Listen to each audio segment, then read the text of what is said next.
Hello there, a very good evening to you indeed, and many thanks for joining us on Rwanda Television News tonight. And to my fellow Rwandans here and elsewhere, happy Liberation Day, happy Kwibohora 30 from wherever you are joining us from. Welcome to tonight's edition. These are the headlines. President Paul Kagame reminded young people that they have the responsibility of securing the country's future economic prosperity. President Kagame expressed gratitude to the Rwanda Patriotic Army for their role in the liberation struggle.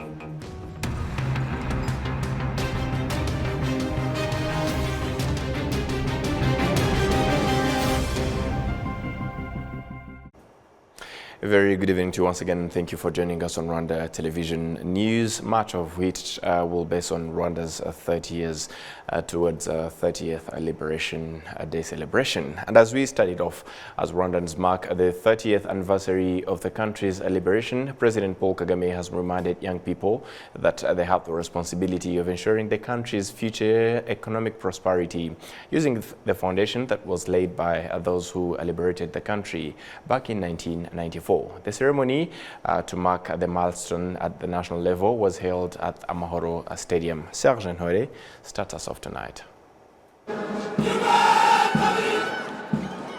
Present at the recently inaugurated 45,000 capacity Amahoro Stadium were various dignitaries that included members of the diplomatic corps as well as delegations from countries like Sri Lanka, Tanzania, Kenya, Uganda and elsewhere. In his address, the President of the Republic of Rwanda, who is also the Commander-in-Chief of Rwanda's Defense and Security Forces, thanked the soldiers of what used to be the Rwandan Patriotic Army for liberating the country back in 1994 and for the important work the country's Defense and Security Forces have continued to do in the years since, noting that Rwandans know all too well what it means to be without peace and harmony, which is why they cherish them. We only act when trouble is brought to us. We prioritize cooperation and working together. Rwanda seeks peace for ourselves and for everyone in our region. We know the value of peace just as well as anyone else, maybe even more.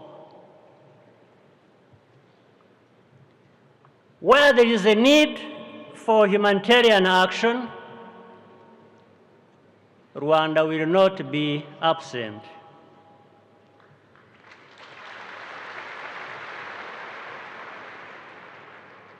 But the only real answer to any humanitarian crisis is to fix the root cause of the political problem.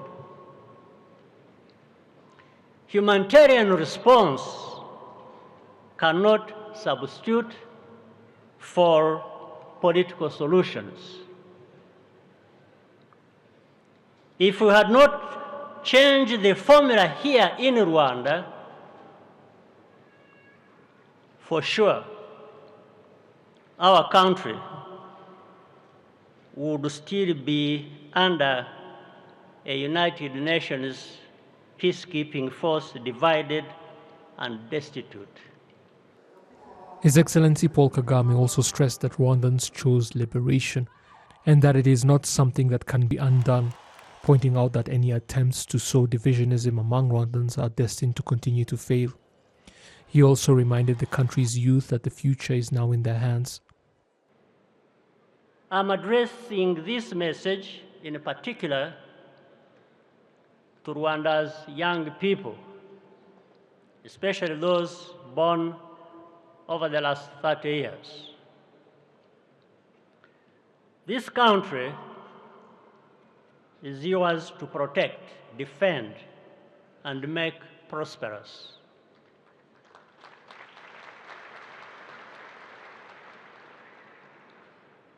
It is worth repeating that real liberation only begins when the guns fall silent. We began that stage 30 years ago, and we are counting on you, the liberation generation, to take us further. Those who attended the ceremony that we spoke to also reiterated their appreciation for all the country has achieved, vowing to protect Rwanda's achievements. The president also pointed out that Rwanda's struggle is now against poverty and dependency, noting that Rwandans have more than enough to overcome the two vices. President Paul Kagame expressed gratitude to the Rwanda Patriotic Army for their role in the liberation struggle. He emphasized that Rwandans are now focused on the struggle for success and for a better life. Adam Squizera with the report.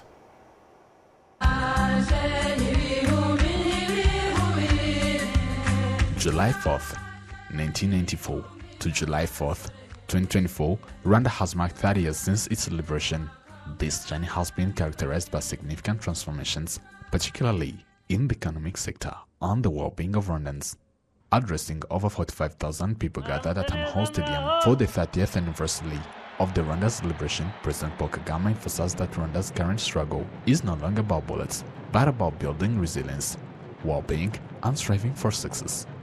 President Paul Kagame expressed gratitude to the Rwanda Patriotic Army for their role in the liberation struggle. 3 decades ago,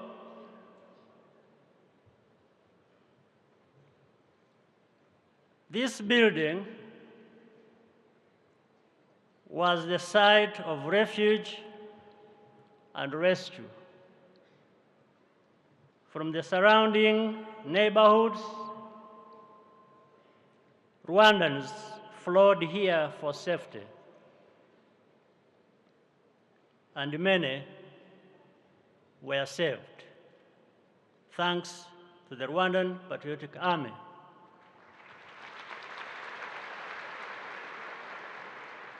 An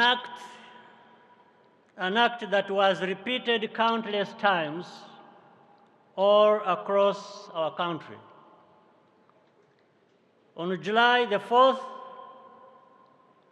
we express our thanks to those who liberated Rwanda and remember those who gave their lives.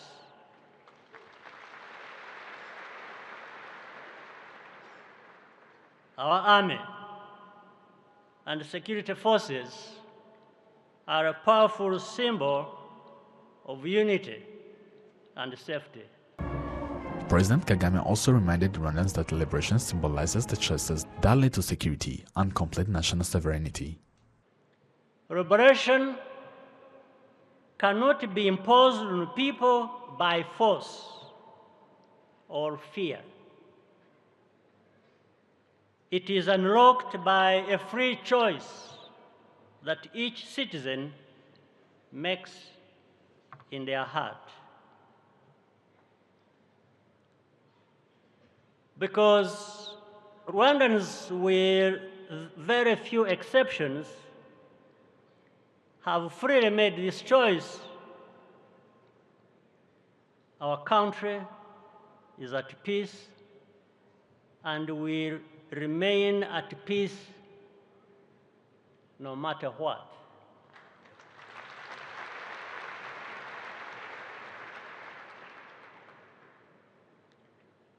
Rwanda's uniqueness only grows more notable with time. The head of state also emphasized that the progress Rwanda has made is difficult to undermine it, especially because those who criticize lack power over the country. A few people outside still do not understand Rwandans. Some of them even try to spoil what we are building, and we see it. But all those negative efforts produce no results. They are just words on internet or statements somewhere in different high offices with no power over us at all. During the celebration of the 30th anniversary of Rwanda's liberation, President Paul Kagame highlighted that Amahoro Stadium, which hosted people from all over the country to attend this ceremony, symbolizes Rwanda's resilience over the past 30 years. The Kwibohora 30 celebration ceremony included a parade from the Rwanda Defense Force and Rwanda National Police, as well as a performance by the National Ballet, Urucherereza. Adam Squizera, RwandaTV News. Thank you, Adams. People who were in Kigali when the city was captured by the forces of what used to be the Rwanda Patriotic Army liberating the country in a process remember the joy mixed with sadness that marked July 4th, 1994 as the fastest genocide recorded in human history was finally halted after 100 days of unspeakable horrors. For those who were in Kigali on that day 30 years ago, the events that had transpired in the preceding months meant the liberation of the country was nothing short of a miracle for them, which they did not think they would live to see. We were very happy, beyond description, because for us it was as if we were back from the dead. There is no way you would not be happy. Celestine and others at that time, however, were not delusional about the reality of their situation, living in a country that had all but collapsed, though they never doubted the will of those who had liberated them to change things, and now what was only a dream at that time has become a reality. Everything is different now, because back then there were ruins everywhere, and many houses were abandoned after the killers fled. No one thought things would change to this extent. The truth is that we owe the RPF our very lives because they are the ones that saved us, and even now we are alive because of them. All I can do now is thank them with all of my heart because there is nothing more that I can do to truly show my gratitude. Tito Rutaremara was among those who liberated the country, and now, in his old age, he still serves the country as the chairperson of the Rwanda Elders Advisory Forum. For him, the victory in 1994 was bittersweet.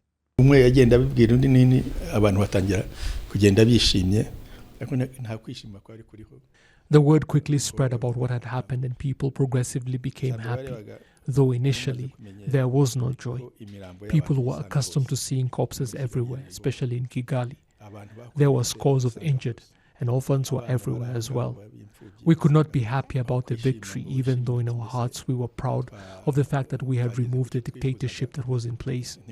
We understood that an important objective had been achieved and recognized the need to begin our journey of renewed policies, and even though we encountered many difficulties along the way, we cherished the fact that they were our choices as a people and that no one could stand in our way in that endeavor.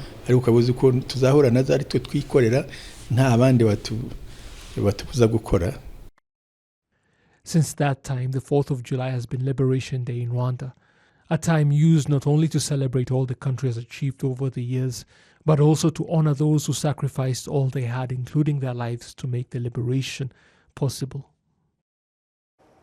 Political and economic experts here in Rwanda have noted that the policy of finding homegrown solutions is largely what enabled Rwanda to rebuild herself after the destruction she had experienced in 1994. The following are the key achievements of the country in the last 30 years. Dr. Charles Murigande is now retired, but after Rwanda's liberation, he did serve for many years in Rwanda's government in many capacities. Rwanda has achieved indeed a lot of progress since the 1994 genocide against the Tutsi. In the aftermath of the genocide, Rwanda was indeed a completely destroyed country, one that could be qualified as a failed state. It was characterized by hopelessness and chaos. One major achievement, in my opinion, is that of bringing law and order out of that chaos, bringing stability and creating conditions for people to live together again. Dr. Inyas Kabano, a university lecturer and economic expert, believes not many people now realize just what sort of dilemma the country was facing back in 1994. Actually, in 1994, all had collapsed, apart from human beings that were brutally massacred. Beyond 1 million human lives. But even the economy were not there. In 94, nothing was here. I earlier on mentioned the case of the GDP or the inflation. In 1994, the inflation was above 100%, while currently we are around 1%. Rwanda's achievements in the past 30 years are, however, many and plain to see, not requiring experts to recognize them. When you consider infrastructure development, things like schools, hospitals, and roads, it is impossible not to tell that we are progressing at a very rapid rate. Between 1962 and 1994, Rwanda's population with electricity was never more than 2.4%. Yet between 1995 and this year of 2024, that figure jumped to 74%. Examples like that make it impossible to ignore all the country has achieved since the end of the liberation struggle. I would also say that in terms of what they have been able to build over the last 30 years, the achievements are beyond what people could have imagined would happen in 30 years. Before the country's liberation, Rwandans had just 11 diplomatic missions abroad. Now there are 49. And for those who were charged with representing Rwandans elsewhere, soon after the country's terrible past, the challenges were many indeed. Well, within the 30 years we have passed up immediately after genocide, which was perpetrated against the Tutsis, we have achieved a lot. But when I say we have achieved a lot, I'm not being very modest. Whatever we have achieved, we've done it collectively, we've done it very methodically, but we need to do more. We still have a long way to go, but we are on the right track. We have done what we could, especially to provide what was missing for Rwanda and what was missing in the region and what was missing in the world. And here I'm referring to peace and security and development. Much progress on the diplomatic front was key for economic development for Rwandans back home. We have the investment promotion, whereby you notice that between 2000 and very recently, Rwanda jumped 100 positions on countries in which you can invest, easing investment in Rwanda. Rwanda also moved into looking into how it could attract tourists worldwide by, of course, selling our security. We have one of the most secure countries in the region, I would say, even in the world. And this has helped people, tourists, to visit, to come to Rwanda. And also some also strategies like Visit Rwanda have been adopted, and so visitors are coming, and when they come, they invest and they are in tourism. All across the board, major achievements have been made in the 30 years since Rwanda's liberation. 87.4% of the population now has access to clean water, up from 26.35% back in 1994. Electricity distribution in homes jumped from 2.4 to 74.4%. Health insurance coverage is now at 97.3% compared to 2.6% in 1994. life expectancy increased from an average of 29 years 30 years ago to the current figure of 69.6, and 93% of the population now has access to financial services compared to just 6.8% before the genocide against the Tutsi. The country now also has the capacity and venues to host major international events. Residents of the Western Province affirm that the investment in development projects on Lake Kivu in these 30 years is a real sign of liberation. Lake Kivu has spent years unproductive, and now it is pivotal in tourism, energy, trade and fishing. We do have the details with Prince Manzi. Lake Kivu is one of the natural sceneries Rwanda has. Same with other lakes, apart from traditional fishing, no other economic activity was being operated there. These residents had to wait for the last few decades to be able to benefit from energy, tourism, modern fishing and other economic activities in Lake Kivu. Chemicals in Lake Kivu were always an obstacle to fishing in this lake, a reason behind thinking of a new fishing strategy that saw fishing in Kareremba useful. Temisokle Munyangeyo invested $1 billion Rwanda francs in fishing, producing 1,500 tons annually from Kareremba, in which 543 tons are from Lake Kivu and 180 are from the Nyamasheke district side of this lake. Because the production is still low, we are increasing the rate to meet the needs locally and also expand to international markets. The methane gas in Lake Kivu, which used to be seen as an issue, is now being used to produce electricity. Maximilien Byiringiro is the general manager of Shema Power Lake Kivu, that develop and maintain the methane gas to power generation plant. The country has now 75 megawatts from Lake Kivu to benefit, and it does not stop there because this gas can be increased, and some investors are willing to produce from it a cooking gas. Due to Lake Kivu, tourism investment was also pivotal in the economic development of this region. In 5 districts across this lake, hotels grew from 5 to 70. Investors attribute this progress to government support through infrastructure development like roads.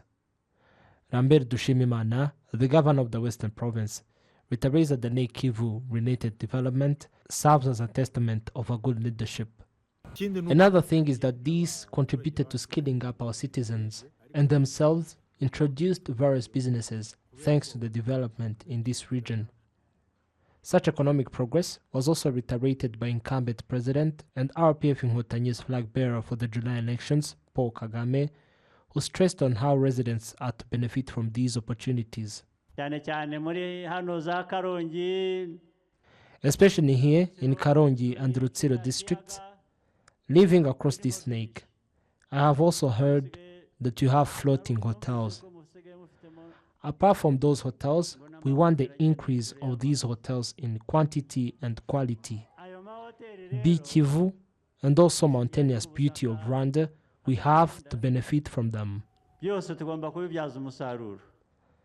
Lake Kivu has 2,370 square kilometers and it surfaces up to 5 districts in 7 composing the Western Province.